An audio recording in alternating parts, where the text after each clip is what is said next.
Good being with you this morning, John, and welcome. It's been almost 2 years since you joined as head of our healthcare group. How are things going? When I came in, we were in a slightly different market environment than we are now. We were in 2021 in a pretty bull market and a rebound from COVID, and we're not in that environment now.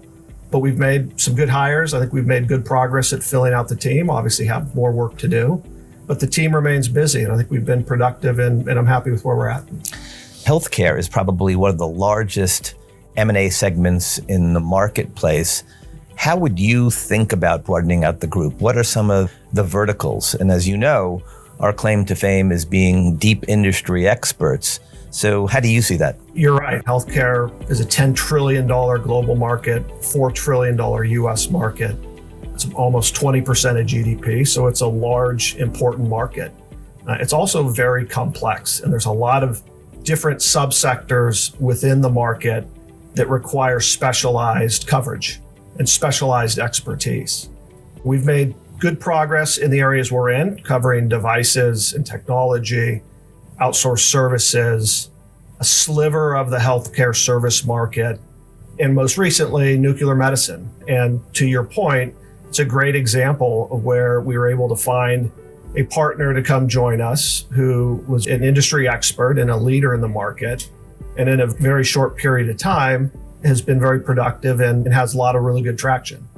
Outside of where we're at today, the largest part of the market that we are looking to add to is in broader healthcare services. And I think we're making good progress at filling out people in that sector. There's a lot of subcomponents to healthcare services and pharma services. We want to find people that know their sectors, have deep industry expertise, have a lot of deal flow, and ties to our firm strategy of having this connective tissue to a private equity strategy. And that healthcare service market is top of the list for that. So give me a sense of the service sector. What do people do in that area? Well, it's a big sector. A lot of different people cover different sectors in healthcare services. Think about it simplistically. It's not a product, it's not a medical device, it's not a drug, it's the service component. So it's doctor's offices, it's hospitals, it's distribution. Some categorize healthcare IT under a service. It's pharma services. It's a massive segment. The areas that we're focused on are the areas that I mentioned. It's PPMs, physician offices that are organized with central management.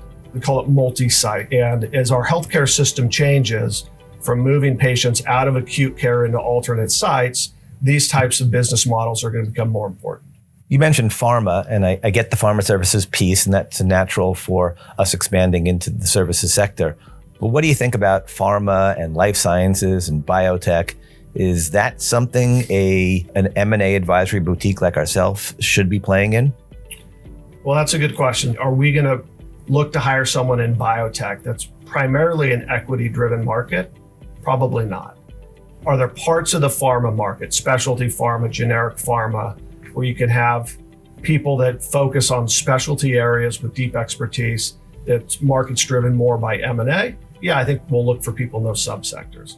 Large cap pharma is tough because this sector's been covered for years, a lot of the big banks and a couple of the more specialized boutiques. But if you don't have 30-year relationships with those clients, it's hard to crack into that business. So never say never, but probably not a priority on the large cap pharma side. Salomon Partners is not known as having a healthcare presence historically. Obviously, the consumer retail piece of our business was really our heritage. Has that been a hindrance in you growing your business? Not really. It's easier if everyone knows who you are. But at the end of the day, people hire people, not firms. There's some exceptions to that. If you're a big brand name firm, sometimes boards find it easier to hire that firm in person rather than someone who's at a less well-known firm. But for the most part, people hire people, so I'm not concerned about that. We certainly haven't had any problems in the last year and a half or 2 years getting business, so I don't view it as a big impediment. And how do you differentiate yourself then?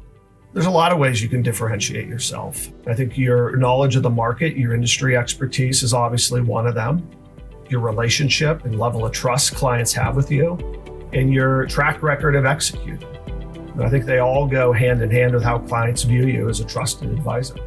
Couldn't have said it better myself. John, it's great to have you at the firm. Great to be here.